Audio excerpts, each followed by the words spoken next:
I just looked at him and I said, can we have 2 goals?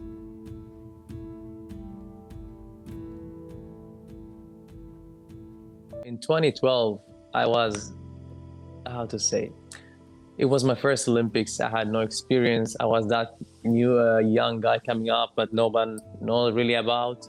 Coming to the final and getting bronze definitely tasted like gold for me back then. In 2016, it was a different story. It was totally different feeling, totally different vibes, different goals, and different mindset going to Rio.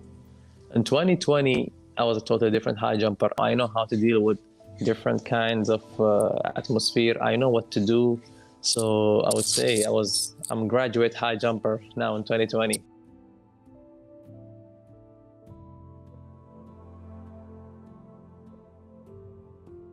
Referee came up and trying to explain to us, like, guys, do you need to jump off? You can have somebody, each you can have 1 jump, and we can decide who walks home with gold and who walks home with silver. Me and Gianmarco actually had a very serious injury like a few years back that could end up our career. It was really, really strong injury. And we had the same, we passed through the same difficulties. So I know what he'd been through and he know what I've been through. I would hate for him to walk up with silver because I believe if he made it from that dark place, he deserved gold, and same for myself.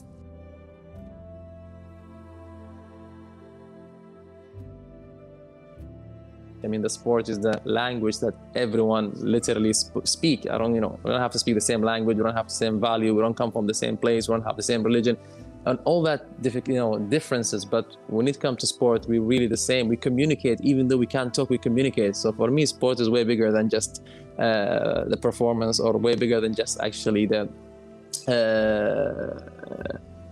fight and the rivalries that we have. That's, of course, that's a big part of it, but that's not everything. Sports is like, it's universal.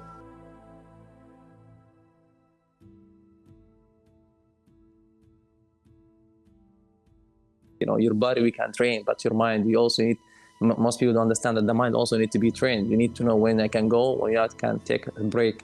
You need to have people around you that care about you and not just pushing you for any reason. It's not a weakness, Speaking of that issue of mental health is not a weakness. And many people you see actually, they're being pushed so hard to do the sport because they are so good at it, but then they don't find the joy. And you need to find your passion, actually follow it and do something that you actually love.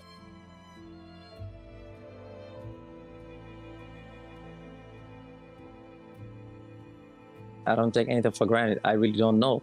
I'm just gonna keep living my life day by day, trying to be better tomorrow than yesterday. And when the time is right, when everything comes and it's the time and I feel good about it, definitely I want to do the most, and I want to achieve the most during my career.